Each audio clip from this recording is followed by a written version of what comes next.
Ternyata otak perempuan itu sesungguhnya, ini saya harus buka ya, supaya kita tidak melecehkan syariat kita yang membolehkan poligami. Ternyata otak perempuan ya itu bersedia sharing atau berbagi. Poligami bukan dimadu. Lain. Apa kita membahas lagi kata-kata ini berurutkan kamus bahasa Indonesia? ya. Kalau di madu, ya, di madu itu konotasinya negatif. Kalau poligami konotasinya netral.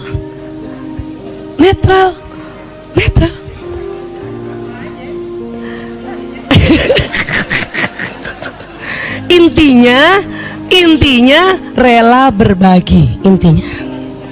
Tapi ibu dengar ya, ini kebetulan ya, beberapa tahun ini saya terus belajar tentang neuroscience. Punten ya, maaf ya. Ternyata otak perempuan itu sesungguhnya, ini saya harus buka ya, supaya kita tidak melecehkan syariat kita yang membolehkan poligami. Ternyata otak perempuan ya itu bersedia sharing atau berbagi. Iya, coba ibu bersedia berbagi gak dengan anak-anak kalau ada makanan? Nah itu maksudnya.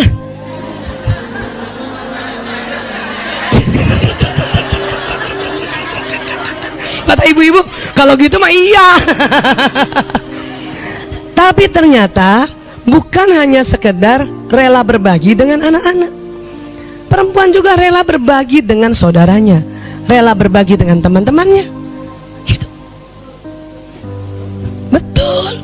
Makanya syariat kita membolehkan poligami. Allah tahu persis, Allah sang pencipta kita, ya. Cuman memang kalau kita nggak banyak belajar, pasti kita menentang. Seperti udah.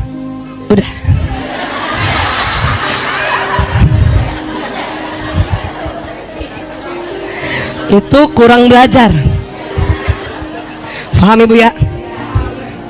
Udah bu. Udah. Kurang belajar tuh.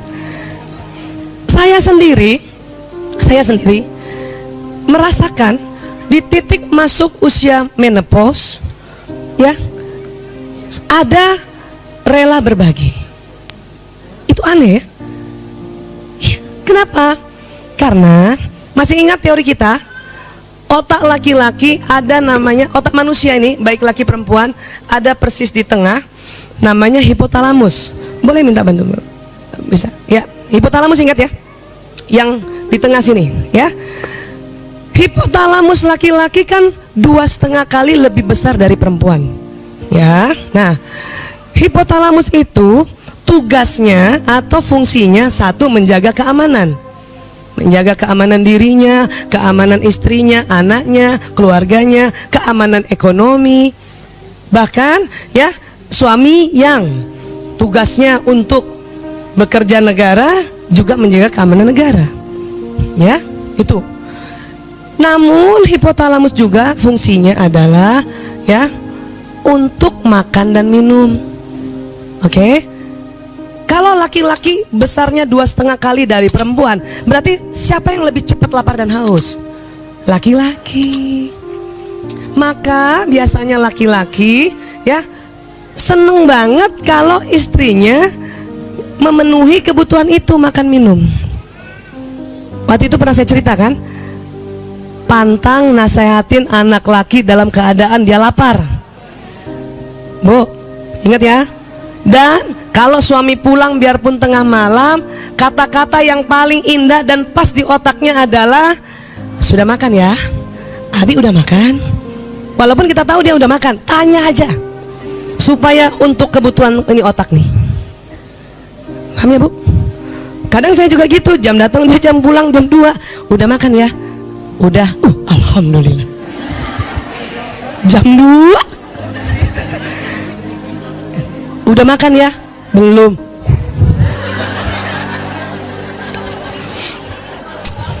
Alhamdulillah sekarang ada GoFood. Zaman dulu tuh pasti mie instan lagi tuh.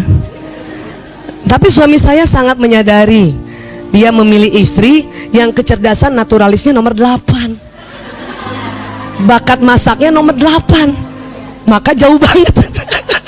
Dia tidak menuntut saya bisa masak karena kecerdasan bakat masak saya itu, bakat orang kan masih ingat pelajaran kita kan ada 8 ya. Kalau udah nomor 8 itu nggak bisa di-upgrade. Punya kecerdasan bakat masak nomor 8 ya, masaknya kan nggak enak, mau ikut kursus, selesai kursus itu juga cuman 5 nilainya. Kalau gitu apa? Ya itu tadi, kembali sini. Hipotalamus juga adalah pusat syahwat birahi. Paham? Ya. Kalau laki-laki 2,5 kali lebih lebar, berarti siapa yang lebih banyak pusat syahwat birahinya? Laki-laki. Kenapa ya laki-laki begitu? Satu, maaf, sunnatullah, fitrahnya. Terus kita ada yang mikir lagi nih kalau yang terlalu kritis, kenapa Allah bikin gitu? Nggak bikin aja itu otak laki-laki sama hipotalamusnya dengan perempuan, supaya syahwatnya sama. Bu, ibu mau suaminya yang jaga ibu atau ibu yang jaga suami? Nih tanya dulu nih.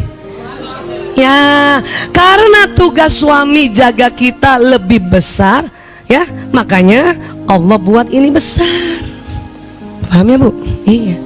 Tapi otomatis juga syahwat birahinya besar. Kenapa? Ada kaitannya? Nggak ada.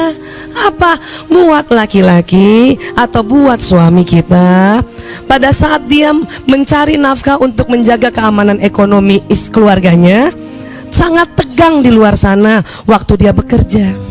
Dan untuk melepaskan ketegangannya, ini nih harus dibuat rileks, hipotalamusnya nggak tegang. Caranya hubungan intim suami istri.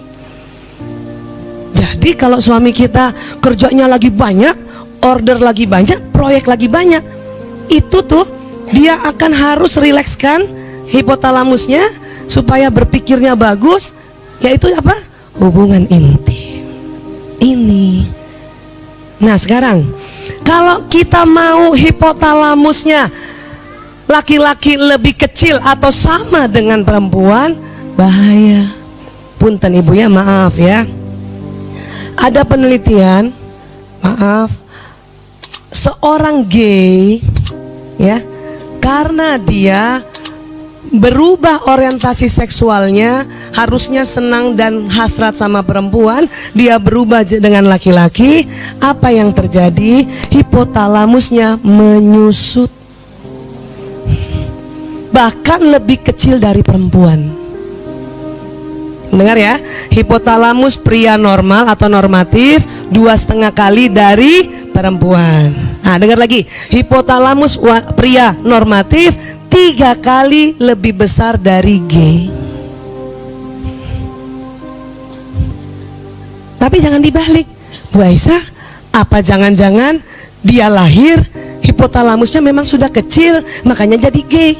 Bukan, gabung. Aslinya sama, tapi karena ya pelepasan hasrat seksualnya bukan pada pasangan yang sesungguhnya yaitu wanita, maka lama-lama hipotalamusnya menciut. Makanya punten ya, maaf ya, gay itu ya nggak nafsu makan juga kan?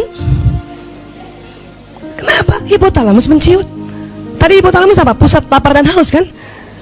Saya beberapa kali lihat pasien gay itu nggak makan, paling minum doang. Supaya apa? Tetap six pack. Paling minum susu, protein tinggi. Kenapa? Ini sudah menciut, udah mengkerut.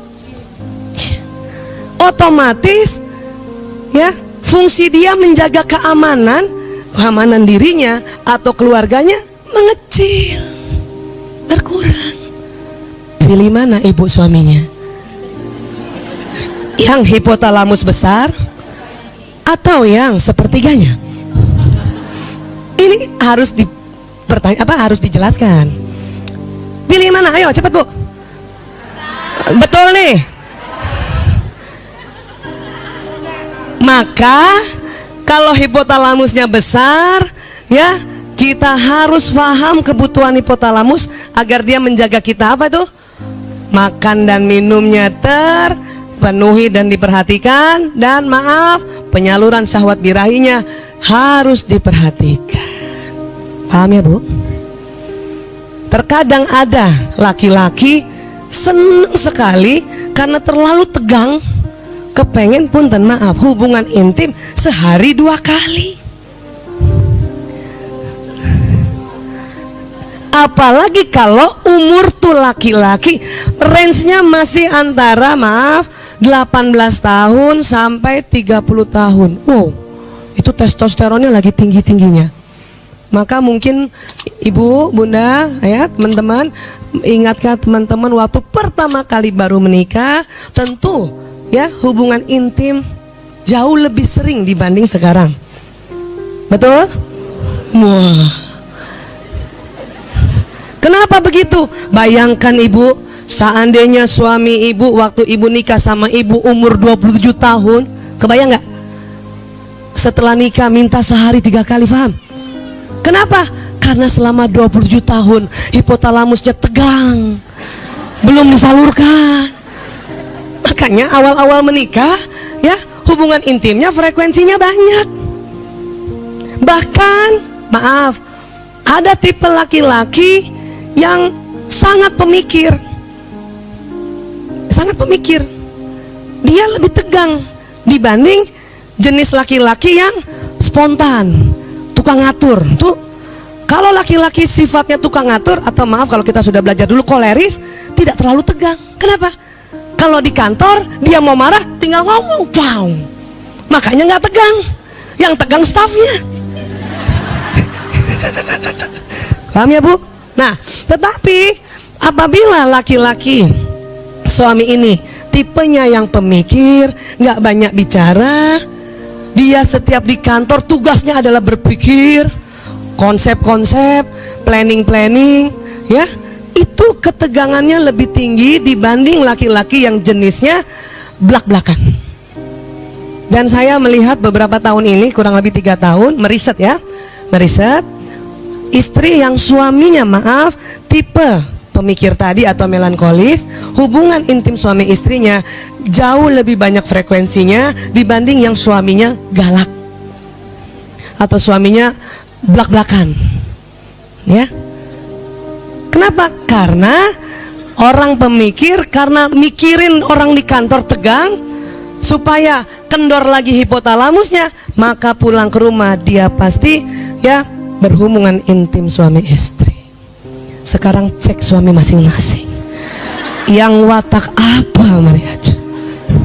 Saya beri masukan buat teman-teman, sahabat-sahabatku yang suaminya tipe pemikir atau melankolis, baik melankolis koleris, melankolis plekmatis, please siapkan diri untuk melayaninya lebih banyak frekuensinya.